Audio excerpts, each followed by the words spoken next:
جی السلام علیکم، امید ہے کہ آپ سب لوگ خیریت سے ہوں گے۔ شہباز شریف آپ نے اپنا ترکی کا دورہ ملتوی کر دیا ہے، پوسٹ پون کر دیا ہے۔ کل ہی میں نے اپنے ولاگ میں کہا تھا کہ کیا عقل اور شعور مانتا ہے کہ ایک ملک جو مصیبت میں پھنسا ہوا ہے، آپ اس کی مدد کس طرح کر رہے ہیں کہ آپ وہاں پہ پہنچ رہے ہیں تاکہ وہ آپ کی مہمان نوازی میں لگ جائے، وہ اپنے لوگوں کو سنبھالیں گے یا آپ کو سنبھالیں گے؟ لیکن اس حکومت کا مائنڈ سیٹ دیکھیں کہ یہ کس طریقے سے حکومت چلائی جا رہی ہے، کیا ریاست کیا مذاق بن گیا ہے۔ اب کچھ لوگ یہ کہہ رہے ہیں کہ جی ترکی نے آگے سے کہا ہے کہ آپ مت آئیں، کوئی عقل کو ہاتھ ڈالیں، کوئی خدا کا خوف کریں۔ اب ترکی نے کہا ہے یا نہیں کہا، یا انہوں نے خود ہی یہ عقل مندانہ فیصلہ کیا ہے، اس سے قطع نظر وہ کون لوگ تھے جنہوں نے یہ فیصلہ کیا تھا کہ وزیر اعظم ان حالات میں وہاں پہ جائیں گے، ساتھ بلاول صاحب بھی جائیں گے۔ اس سے آپ دیکھیں کہ یہ حکومت چلا رہے کس طرح۔ اگر اسی طرح کی صورتحال اب سے 8 9 10 مہینے پہلے پچھلی حکومت کے دوران ہوتی، جب عمران خان کی حکومت تھی، تو اس کے اوپر میڈیا نے کیا کچھ لکھنا تھا، کون کون سے کالمز لکھنے تھے، کیا کیا یو ٹرن کے حوالے سے آپ کو فوائد اور نقصانات بتانے تھے۔ لیکن اس کے اوپر اب کوئی بات نہیں کرے گا، نہ اس کے اوپر پروگرام ہوگا، نہ اس کے اوپر کالم لکھے جائیں گے، نہ اس کے اوپر بات ہوگی، بلکہ کہیں جی وہ دیکھیں جی وہ وزیر اعظم نے اب ایک فنڈ بھی قائم کر دیا ہے، دیکھیں جی انہوں نے اکاؤنٹ کھول دیا ہے، وہ ترکی والوں کی مدد کریں گے، یہ وہ۔ پر اینی وے بتانے کا مقصد یہ ہے کہ گزشتہ 8 9 10 مہینوں کے دوران جو ریاست پاکستان ہے وہ بالکل ایک مذاق بن گئی ہے۔ مذاق کس طرح بن چکی ہے کہ اس کا آغاز وہاں سے ہوا کہ جب چیف الیکشن کمشنر نے سپریم کورٹ کے اندر کہا کہ جناب ہم تو الیکشن ہی نہیں کروا سکتے، 7 مہینے تک ہم الیکشن نہیں کروا سکتے۔ اب اس وقت حالت یہ ہے کہ اب اسمبلیاں ٹوٹ چکی ہیں، خیبر پختونخوا کی، پنجاب کی، لیکن یہ الیکشن کی ڈیٹ نہیں دے رہے۔ اگین اس کے اوپر اب کوئی آپ کو اس طرح کالمز نظر نہیں آئیں گے، اس طرح آپ کو پروگرامز نظر نہیں آئیں گے۔ پروگرامز کس چیز پہ ہوں گے، کالمز کس چیز پہ ہوں گے؟ جناب وہ معیشت بڑی جو ہے ٹھیک نہیں ہے، الیکشن کو ملتوی کرا دیا جائے، یا فلانے کے گھر میں یہ ہو گیا، اس کا نکاح اس ٹائم پہ ہو گیا، اس کا وہ ہو گیا۔ مطلب عجیب عجیب وہ آپ چیزوں کے اوپر آپ ساری ڈسکشن سنیں گے، لیکن آئین اور قانون کا ڈڈورا جو پیٹتے تھے دوست، اب وہ یہ نہیں کہیں گے کہ 90 دن کے اندر الیکشنز کروانے ہیں، آئین کے اندر لکھا ہوا ہے لیکن آپ نہیں کروا رہے۔ اب حالات اس نہج پہ پہنچ گئے ہیں کہ صدر مملکت نے، جی ہاں جی، صدر مملکت عارف علوی نے چیف الیکشن کمشنر کو خط لکھا ہے اور کہا کہ یار یہ کیا مذاق ہے۔ بنیادی طور پہ مطلب خط تو آبویسلی اس میں بڑی ڈپلومیٹک لینگویج ہوگی، لیکن بنیادی طور پہ انہوں نے کہا یار کوئی حد ہوتی ہے، مطلب ہر چیز کی، کانفیڈنس کی بھی کوئی حد ہوتی ہے کہ آپ کیا مذاق کر رہے ہیں۔ انہوں نے مختلف امریکہ تک کی مثالیں دی ہیں کہ آپ کا آئینی یہ کام ہے، آئینی فرض ہے، آپ نے 90 دن کے اندر الیکشنز کروانے، آپ کیوں نہیں ڈیٹ دے رہے؟ آپ ڈیٹ دیں فوراً اور الیکشنز کروائیں ان کے اندر، دونوں صوبوں کے اندر۔ اور اگر آپ نہیں کروائیں گے یا جو بھی نہیں کروائے گا اس کے اندر پھر انہوں نے آرٹیکل 6 کا بھی ذکر کیا۔ اچھا، کل ایک چیز تو یہ پر 2 3 دن سے چل رہی تھی کہ صدر مملکت اور عمران خان کے اندر جناب لڑائی ہو چکی ہے اور عارف علوی کا زمان پارک میں داخلہ بند ہو گیا۔ یہ سوشل میڈیا کے اوپر ایک مخصوص جماعت کے جو سوشل میڈیا سے ریلیٹڈ اکاؤنٹس وغیرہ اگر آپ ان کو دیکھیں تو وہ یہ خبریں بڑی تفصیل سے بتا رہے ہیں۔ لیکن آج عارف علوی صاحب نے یہ جو خط لکھا ہے، اب اسی کے اوپر یہ تبصرے ہوں گے۔ دیکھیں جی عارف علوی تو کارکن بن گیا، عارف علوی صدر نہیں ہے، وہ تو عمران خان کے بیانیے کو لے کے چل رہا ہے۔ بھائی اس میں کسی کے بیانیے کی بات نہیں ہے،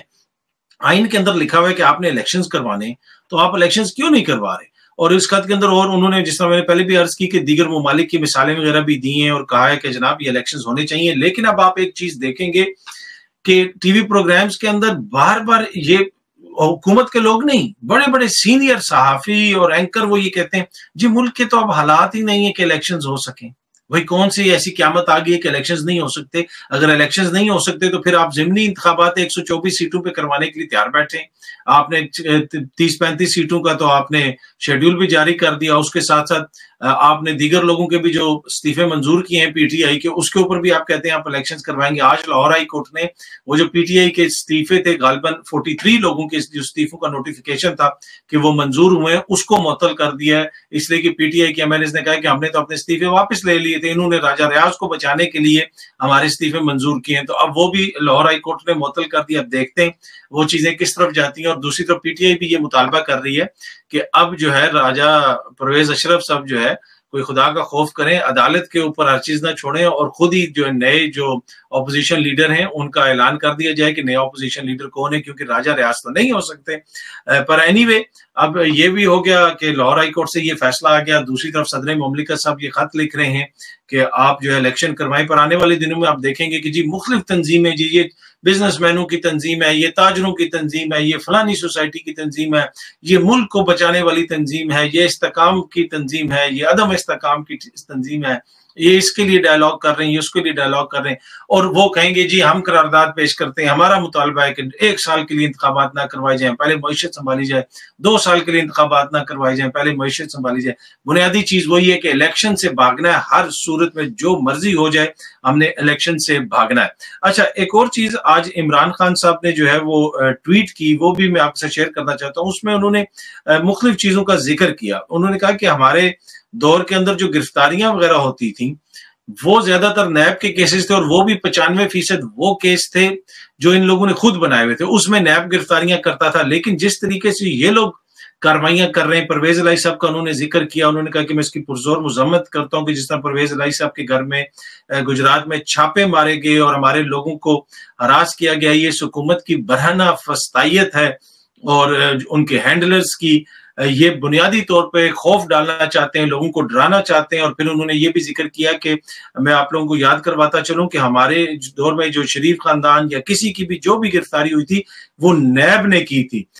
اور ہمارے دور میں جو گرفتاریاں ہوتی تھی کسی کے اوپر تشدد نہیں کیا جاتا تھا، ان کو وی آئی پی ٹریٹمنٹ ملتی رہی، جیلوں کے اندر ہر جگہ پہ ان کے ساتھ اچھا سلوک ہوتا رہا، لیکن ہمارے لوگوں کے ساتھ انہوں نے جو سلوک رکھا، جس طرح کا تشدد کیا گیا، جس طرح کے مقدمے قائم کیے گئے، جس طرح کے چھاپے مارے جا رہے ہیں، یہ بنیادی طور پہ ہراس کرنے کا طریقہ ہے، لوگوں کو ڈرانے کا طریقہ ہے، یہ لوگوں کو ڈرانا چاہتے ہیں تاکہ لوگ ڈر جائیں۔ اور یہ ساری چیزیں انہوں نے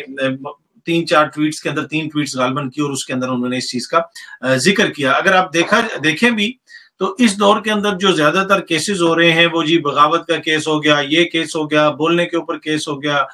کچھ کہنے کے اوپر کیس ہو گیا، اس وجہ سے اس کو گرفتار کیا جا رہا ہے۔ تو وہ کنٹراسٹ آپ کو نظر آئے گا کہ پہلے آپ کرپشن کے، مبینہ کرپشن کے کیسز میں لوگ گرفتار ہوتے تھے، اب بولنے کے اوپر لوگ گرفتار ہوتے ہیں۔ اور آپ اگر عمران خان کے اوپر بھی دیکھ لیں، ان کی امید اور وہی ہے کہ جی عمران خان کے اوپر وہ توشہ خانہ میں جو ہے وہ کسی چیز میں نکال لیں گے، آل دو کہ توشہ خانہ میں بالکل کوئی بھی غیر قانونی چیز نہیں ہوئی ہے، پھر یا پھر کوئی گھسا پیٹا پرانا ان کا کوئی مقدمہ ہوگا کہ جی وہ عمران خان کی نکاح میں یہ تھا تو بیوی میں یہ تھا تو عمران خان کی بیٹی میں یہ تھا، تو وہ ذاتیات سے باہر نہیں نکلتے۔ تو آپ کو ایک کمپلیٹ ڈیفرنٹ پیٹرن نظر آئے گا کہ جس طریقے سے یہ لوگ بیہیو کر رہے ہیں، اور خصوصاً چودھری پرویز الہی صاحب اور کچھ دیگر لوگوں کے ساتھ جو بیہیو کیا گیا وہ بالکل ہمارے سامنے ہے۔ اچھا، ایک اور چیز جو یہ ہے کہ اب ملک کے حالات ایسے ہیں کہ انفلیشن بہت زیادہ ہے، مہنگائی بہت زیادہ ہے، ہر چیز کے اندر آپ کو نظر آ رہا ہے کہ ملک میں بچت کی ضرورت ہے، نہیں تو ملک چلنے کے قابل نہیں رہے گا۔ آئی ایم ایف بھی کہہ رہا ہے کہ آپ بچت کریں، یہ کریں وہ کریں، تو حکومت کہہ رہی ہے جی ہم بچت کریں گے، اور وہ بچت کس طرح کریں گے؟ جی ہاں جی، انہوں نے 5 نئے اسپیشل اسسٹنٹس کابینہ میں شامل کرنے ہیں وزیر اعظم۔ اب آپ کہیں گے کہ میں مذاق کر رہا ہوں یا جھوٹ بول رہا ہوں، جی ہاں جی 5 نئے۔ اب وفاقی کابینہ کی تعداد 83 یا 84 ہو گئی ہے۔ یار کون سا یہ کام کر رہے ہیں یہ وزراء، یہ اسپیشل اسسٹنٹ، کیوں ان کو شامل کیا جا رہا ہے؟ کیا پاکستان، کیا امریکہ یا برطانیہ جیسے ممالک میں بھی اتنی بڑی کابینہ ہوتی ہے کہ اتنے اسپیشل اسسٹنٹ یہاں پہ وہ بیٹھے ہوئے ہیں؟ 80 سے بھی اوپر کابینہ کا نمبر ہو گیا ہے۔ مطلب کیا کر رہے ہیں، کیا چلا رہے ہیں یہ لوگ؟ انہوں نے ملک کے اندر بہتری کیا لائی ہے گزشتہ 8, 9, 10 مہینوں کے دوران کہ جہاں پہ ان کو ضرورت پڑ گئی ہے کہ یہ کام اتنا زیادہ کر رہے ہیں کہ نئے نئے اسپیشل اسسٹنٹ آ رہے ہیں کابینہ کے اندر؟ بنیادی طور پہ بندر بانٹ ہے، آپ نے بس بانٹنا ہے، ٹائم کی کمی ہے، ایک رش ہے، کوئی پتہ نہیں ہے حکومت کس وقت یا کس طرح ختم ہو جائے گی، لہٰذا جو کچھ کر سکتے ہو وہ کرو، اپنے بندوں کو آپ وزارتیں دیں، دنیا گھومے پھریں، ترکی میں زلزلہ آیا ہے، لوگ مر گئے ہیں، عمارتیں ٹوٹ گئی ہیں، ملک اپنی مصیبت میں پڑا ہے، پر میں اور بلاول جو ہے وہ جائیں گے ترکی پھرنے کے لیے۔ اگلو نے پھر جو ہے وہ کہا ہے کہ نہ ہو، یہ اب خبر آ رہی ہے۔ میں تو اگین یہ کہہ رہا ہوں کہ یہ انہوں نے کہا ہو یا نہ کہا ہو، وہ کون لوگ ہیں جنہوں نے کہا کہ یہ دورہ ہوگا؟ اور پھر انہوں نے یہ بھی کہا کہ اپنے ملک کے اندر دہشت گردی کا یہ عالم ہے پاکستان میں کہ ہم الیکشنز نہیں کروا سکتے، پر ہم وہ اے پی سی اتنی ضروری ہے، اس پہ آل پارٹیز کانفرنس اتنی ضروری ہے، وہ ہونی چاہیے، لیکن ہم ترکی جا رہے ہیں اور اس کو ہم موخر کر رہے ہیں۔ اور یہ آپ کا ایک مطلب کوئی سمجھ نہیں آتا کہ عقل منطق کوئی ان کے کسی بیانیے میں آپ کو نظر آئی؟ ایک طرف آپ کہتے ہیں کہ ملک کے حالات یہ ہیں کہ الیکشن نہیں کروانے، اے پی سی بڑی ضروری ہے، دوسری طرف آپ اس اے پی سی کو کہتے ہیں جناب اس کو مؤخر کر رہے ہیں اور ہم جا رہے ہیں ترکی۔ آگے سے جناب لوگ کہتے ہیں یار خدا کا خوف کرو، ادھر تو ان کو اپنی مصیبت پڑی ہے، اب کہہ رہے ہیں نہیں جی ہم ترکی بھی نہیں جا رہے، تو بھائی پھر آپ اے پی سی کر لو۔ اور اے پی سی بھی یہ کہتے ہیں کہ جناب وہ جو شخص ذمہ دار ہے ساری برائیوں کا، جب تک وہ نہیں آئے گا ہماری اے پی سی کامیاب نہیں ہوگی۔ تو یہ ایسا ایک بھونڈا قسم کا مذاق ہو رہا ہے پاکستان کے ساتھ، اور گزشتہ 8-9 مہینوں کے دوران جو یہ پاکستان کے ساتھ مذاق ہوا، میں نے پہلے بھی آپ سے عرض کی کہ اس کی نظیر نہیں ملتی۔ یہ ہم یاد رکھیں گے، اور اس کے اندر جس کا جو کردار ہے نا، جو کردار ہے وہ تاریخ میں لکھا جائے گا کہ یہاں پہ چاہے کوئی صحافی ہے، کوئی سیاستدان ہے، کوئی بیوروکریٹ ہے، کوئی جج ہے، کوئی جرنل ہے، جو بھی ہے، سب پاکستان کی سوسائٹی کا حصہ ہیں، ان کا کردار ہر کسی کو یاد رہے گا کہ جناب اس نے کیا کردار ادا کیا۔ اس لیے کہ نظر آ رہا ہے کہ ملک کے ساتھ کیا ہو رہا ہے، ملک کی حالت کیا ہے، اور وہ لوگ جو پچھلے 3 سال مسلسل کہتے رہتے تھے کہ جی نئے الیکشن ہونے چاہیے، فریش مینڈیٹ ہونا چاہیے، وہ مطالبہ کر رہی ہے اپوزیشن، آئین اور قانون کے مطابق چیزیں ہونی چاہیے، پر اب انہی دوستوں کے کالمز میں، ان کے پروگرامز میں، ان کے تجزیوں میں آپ کو نہ آئین نظر آئے گا، نہ قانون نظر آئے گا، نہ الیکشن بنیادی ضرورت نظر آئے گی جمہوریت کی، اب وہ چیزیں آپ کو نظر ہی نہیں آئیں گی۔ اب آپ کو بس لوگوں کی ذاتیات کے اوپر باتیں نظر آئیں گی، اور کہا جا رہا ہوگا کہ جناب بڑا ملک لٹ گیا، برباد ہو گیا، معیشت ختم ہو گئی، الیکشنز نہیں کروائے جا سکتے۔ ہاں ضمنی الیکشنز کروا لو جدھر سے پی ٹی آئی والوں نے استعفے دیے ہیں قومی سطح کے اوپر۔ تو یہ ایک مکمل بیانیہ بنانے کا جسے آپ کہتے ہیں نا کام جاری ہے، بنانے کی کوشش کی جا رہی ہے، لیکن المیہ یہ ہے کہ کسی سے بھی کسی، چاہے وہ میڈیا پہ ہو یا کسی سیاست کے اندر ہو یا کسی اور جگہ پہ ہو، بیانیہ بن نہیں پا رہا۔ بن کیوں نہیں پا رہا؟ میں نے پہلے دن سے عرض کر رہا ہوں کہ بیانیہ بناتی ہیں عوام بیانیے کو لے کے چلتی ہے، جو چیز عوام میں مقبول ہوتی ہے وہ چیز مقبول ہوتی ہے۔ جس طرح آپ نے دیکھا کہ یہ 13-14 جماعتیں مل کے اپوزیشن کرتے رہنا، پر ملک میں کوئی بحرانی کیفیت نہیں تھی، کوئی بحران نہیں پیدا ہوا، سب کچھ چلتا رہا اسی طرح۔ انہوں نے آئے لانگ مارچ کیا، وہاں ووٹ حاصل نہیں تھی۔ اب جو ان کے خلاف کمپین چل رہی ہے، اب جو ان کے خلاف جو کچھ ہو رہا ہے، اس میں عوام کا بڑا حصہ شامل ہے، عوام کا ایک بڑا سیگمنٹ ہے جو ان کو پسند نہیں کرتا، اور ان کو اس چیز کا ادراک ہے۔ اس وجہ سے ان سے نہ کوئی بیانیہ بن رہا ہے، نہ چیزیں اس طرح آگے چل پا رہی ہیں۔ اینی وے، امید ہے کہ یہ ویڈیو آپ کو پسند آئی ہوگی، بہت جلدی آپ سے دوبارہ ملاقات ہوگی۔ بہت بہت شکریہ، تھینک یو سو مچ۔